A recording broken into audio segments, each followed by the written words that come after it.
जैसा कि हम चैप्टर 8 सेल कंटिन्यू कर रहे हैं। प्रीवियस क्लास में हमने एक सेल ऑर्गेनल राइबोसोम के बारे में स्टडी किया था कि राइबोसोम जो है वो ER पे प्रेजेंट होते हैं और फ्री फॉर्म में साइटोसोल में भी प्रेजेंट होते हैं। राइबोसोम जो है उनका मेन फंक्शन होता है प्रोटीन का सिंथेसिस करना। तो राइबोसोम जो है वो दो टाइप के होते हैं, 70S और 80S। 70S ribosomes mainly prokaryotic cells में प्रेजेंट होते हैं और 80S जो है वो यूकैरियोटिक सेल में प्रेजेंट होते हैं। फिर 70S जो राइबोसोम्स है उनकी 2 सब यूनिट्स होती हैं और 80S जो राइबोसोम्स है उनकी भी 2 सब यूनिट्स होती है। 70S की 2 सब यूनिट्स होती है 50S और 30S और जो 80S राइबोसोम्स है उनकी सब यूनिट होती है 60 और 40S। क्लियर है आपको? राइबोसोम्स का जो मेन फंक्शन होता है वो प्रोटीन का सिंथेसिस करना होता है। उन्हीं के प्रेजेंस के बेसिस पे ER भी है। जब हमने पढ़ा था तो हमने पढ़ा था कि ER जो है वो 2 टाइप्स की होती है, SER और RER। क्लियर है आपको इतना? अब आज हम जिस ऑर्गेनल की स्टडी करने जा रहे हैं वो है आपका power house of the cell. आप सब इस ऑर्गेनल के बारे में जानते हैं पहले से, आप लोगों ने 9th क्लास में भी पढ़ चुके हैं। ये power house of the cell किस सेल ऑर्गेनल को कहा जाता है? तो माइटोकॉन्ड्रिया। तो आज हम माइटोकॉन्ड्रिया की स्टडी कर रहे हैं। जो सेल ऑर्गेनल्स होते हैं उसमें मेन जो 2 सेल ऑर्गेनल्स होते हैं वो डबल मेम्ब्रेनस होते हैं। तो उनमें से एक है माइटोकॉन्ड्रिया और एक है क्लोरोप्लास्ट। तो अपन आज माइटोकॉन्ड्रिया के बारे में स्टडी करेंगे। तो देखते हैं mitochondria. The mitochondrion is derived from a Greek word which refers to thread-like granule and it was first described by German pathologist Richard Altman in the year of 1890। जो टर्म माइटोकॉन्ड्रिया से mitochondrion term से divide हुआ है जो कि एक Greek word है जिसका मीनिंग होता है थ्रेड लाइक ग्रेनुअल। किसके थ्रू डिस्क्राइब किया गया था? एक पैथोलॉजिस्ट के थ्रू जिसका नेम था रिचर्ड अल्टमन। इसने माइटोकॉन्ड्रिया को डिस्कवर किया था। माइटोकॉन्ड्रिया क्या होते हैं? अभी मैंने आपको बताया। Mitochondria are membrane bound cell organelle essential for aerobic respiration of eukaryotic cell. क्योंकि जो एरोबिक रेस्पिरेशन के जितने भी प्रोसीजर्स हैं वो किस में होते हैं? माइटोकॉन्ड्रिया में। यानी ATP formation, basically energy produce करने का जो प्रोसीजर है वो माइटोकॉन्ड्रिया के थ्रू होता है। These are also known as powerhouse of the cell, thus they produce cellular energy in the form of ATP। इनको power house of the cell क्यों कहा जाता है? क्योंकि ये ATP के फॉर्म में एनर्जी को रिलीज करते हैं। It is revealed from the studies that mitochondria is not easily visible unless it is specifically stained।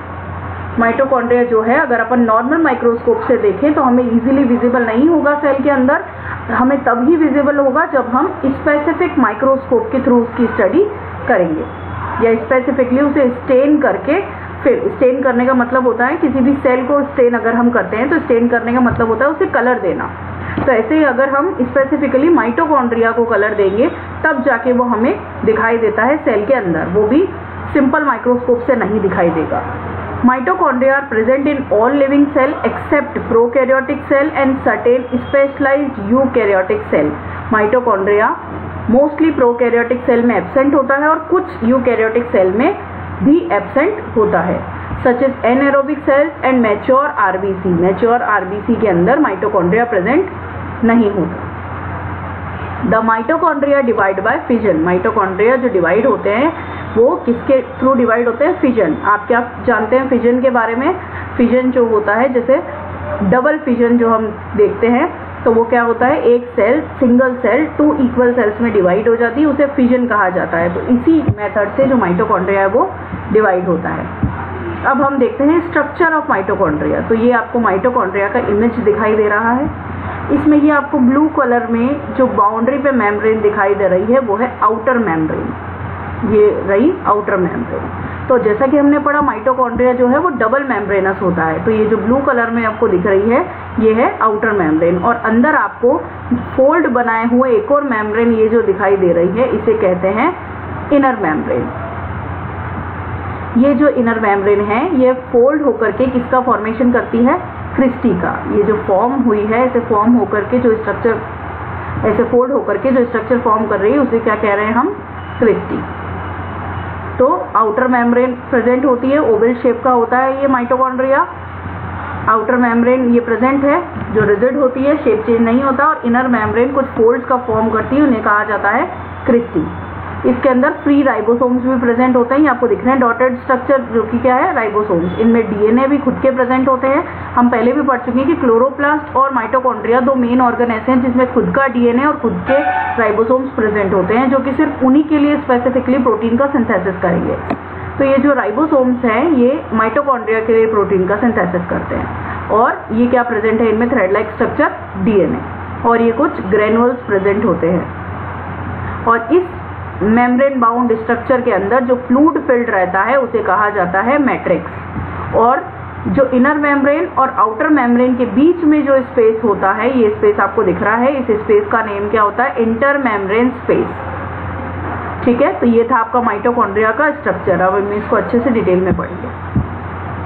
Surrounded by a double membrane, जो डबल मेम्ब्रेन होती है, और जो मेन स्ट्रक्चर होता है वो 4 पार्ट्स में डिवाइड होता है, outer membrane, inner membrane, inter membrane space और माइटोकॉन्ड्रियल मैट्रिक्स।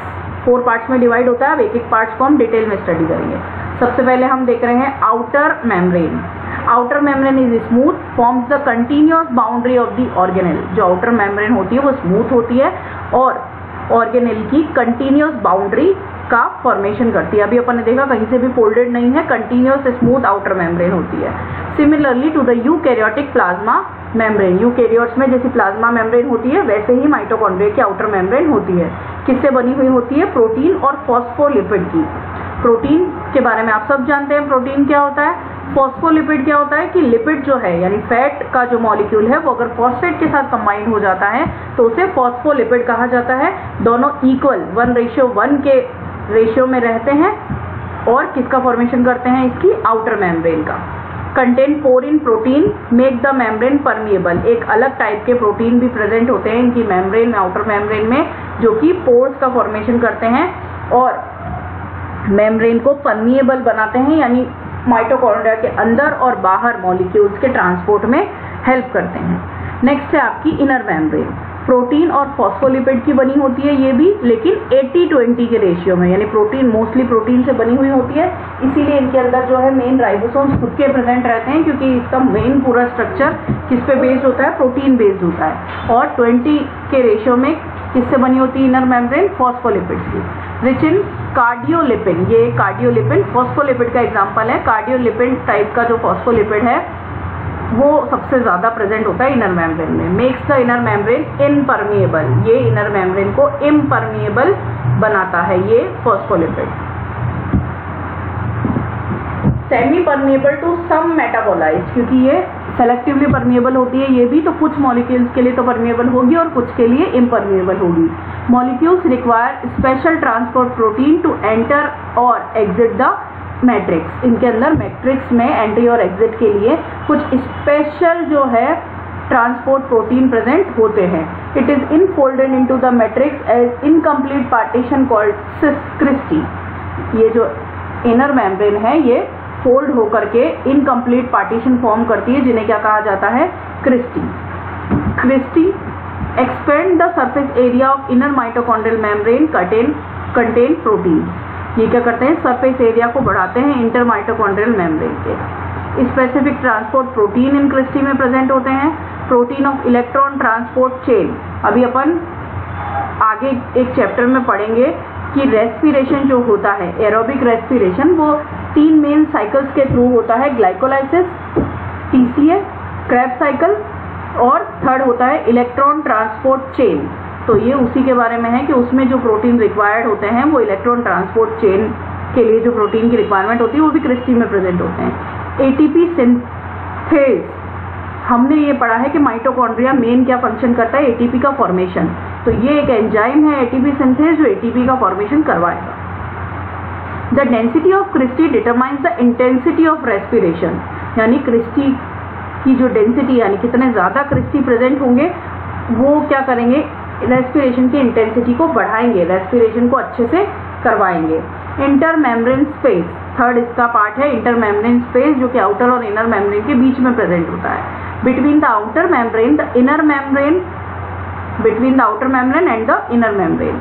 के बीच में ही प्रेजेंट होता है। The concentration of molecule in the intermembrane space is same as in the cytosol.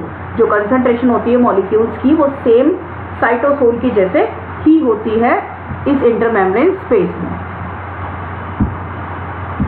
ये अपन डायग्राम देख रहे हैं, ये हमारी आउटर मेम्ब्रेन है ब्लैक लाइन में, ये अंदर ब्लैक लाइन में जो फोल्डेड है वो इनर मेम्ब्रेन है। इसके अंदर ये जो लाइट पिंक कलर में फिल्ड है ये क्या है, मैट्रिक्स। और ये इनर और आउटर मेम्ब्रेन के बीच में ये जो रेड कलर में फिल्ड है ये हो गया आपका inter membrane space.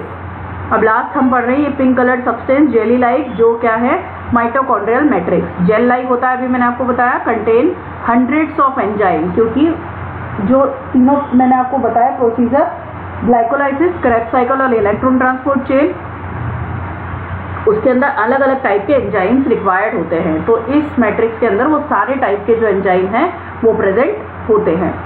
Special mitochondrial ribosome, tRNA and mRNA, इसमें क्या प्रेजेंट होता है, और स्पेशल राइबोसोम्स, टीआरएनए और mRNA. Several copies of mitochondrial DNA genome, ये अपन ने उस अभी डायग्राम में भी देखा था माइटोकॉन्ड्रिया के, कि इसमें स्पेशल डीएनए भी प्रेजेंट होते हैं। The matrix also possesses single circular DNA molecule, a few RNA molecule, ribosomes and the components required for the synthesis of protein. Matrix के अंदर RNA molecule, DNA molecule, ribosomes और कुछ component जो कि protein के synthesis के लिए require होते हैं वो भी प्रेजेंट होते हैं। क्यों? क्योंकि आरएनए मॉलिक्यूल क्यों प्रेजेंट होता है? क्योंकि अलग अलग टाइप के जो आरएनए है वो प्रोटीन सिंथेसिस के लिए नेसेसरी होता है। प्रोटीन सिंथेसिस होता है ट्रांसलेशन, जिसमें कि एमआरएनए से ट्रांसलेशन एकमात्र ऐसा प्रोसेसर है जिसमें तीनों टाइप के जो आरएनए हैं, आरएनए बेसिकली 3 टाइप के होते हैं, डीएनए एक ही टाइप का होता है और आरएनए 3 टाइप के होते हैं, एमआरएनए, टीआरएनए और आरआरएनए। ट्रांसलेशन यानी प्रोटीन का सिंथेसिस एकमात्र ऐसा प्रोसीजर होता है कि जिसमें तीनों आरएनए जो है वो हेल्प करते हैं। अगर तीनों में से एक भी आरएनए प्रेजेंट ना हो तो ट्रांसलेशन कंप्लीट नहीं हो सकता। तो ये जो तीनों टाइप के आरएनए हैं ये कहाँ प्रेजेंट होते हैं? मैट्रिक्स में। और राइबोसोम किस टाइप के होते हैं? 70S टाइप के। अब है फंक्शंस। माइटोकॉन्ड्रिया क्या क्या फंक्शन करता है उसके बारे में हमें पढ़ना है। Mitochondria are called power house of the cell और ATP means as these are the site of ATP formation. क्योंकि इनमें एटीपी का फॉर्मेशन होता है इसीलिए इन्हें क्या कहा जाता है? Power house of the cell. Mitochondria provide important intermediate for the synthesis of several biochemical like pyrimidine, alkaloids, etc. Mitochondria कुछ intermediate substance भी provide कराता है pyrimidines और alkaloid के फॉर्मेशन में। pyrimidines क्या होते हैं? जो डीएनए होता है वो 2 टाइप के चीज़ों से बना होता है, प्यूरिन और pyrimidine, जो कि एमिनो एसिड्स के टाइप है। तो जो एमिनो एसिड्स डीएनए को फॉर्म करते हैं वो 4 होते हैं, एडेनिन, गुआनिन, थाइमिन और साइटोसिन। वो ही होते हैं प्यूरिन और pyrimidine। तो उनके सिंथेसिस के लिए भी कुछ इंटरमीडिएट कंपाउंड जो है वो प्रेजेंट होते हैं। कहाँ? माइटोकॉन्ड्रिया में। The inner chamber matrix of the mitochondria has enzyme for the synthesis of fatty acid. Fatty acid के सिंथेसिस के लिए भी कुछ एंजाइम जो है वो मैट्रिक्स में प्रेजेंट होते हैं। Helps in regulation of cellular metabolism. Mitochondria cellular metabolism के रेगुलेशन में हेल्प करता है।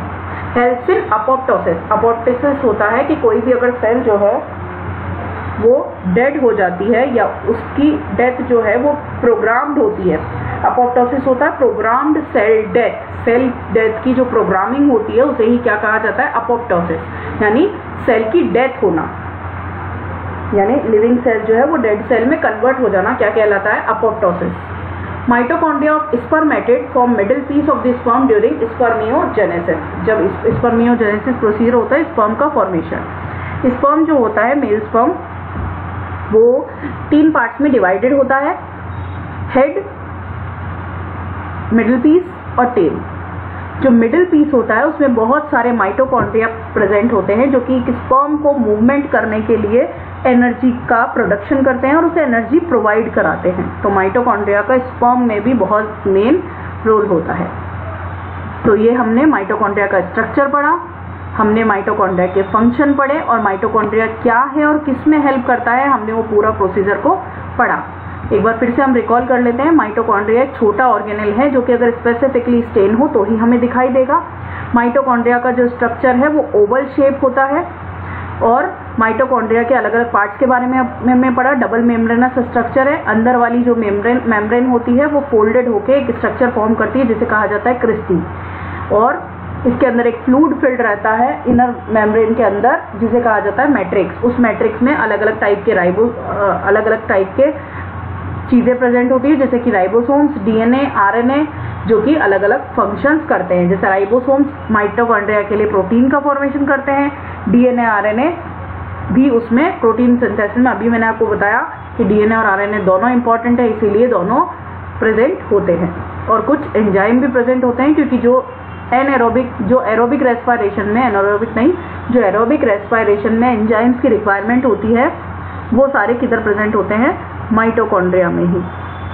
हमने फंक्शंस देखे कि माइटोकॉन्ड्रिया क्या क्या करता है, तो पिरामिडिन एल्कलॉइड्स का सिंथेसिस कराता है, एटीपी का फॉर्मेशन कराता है, एंजाइम उनमें प्रेजेंट होते हैं, सेल्यूलर मेटाबॉलिज्म को ऑपरेट करता है, एपोप्टोसिस में हेल्प करता है और मिडिल पीस के अंदर माइटोकॉन्ड्रिया एनर्जी को प्रोवाइड कराता है। ये हमने पढ़ा माइटोकॉन्ड्रिया। नेक्स्ट हम देखेंगे कल।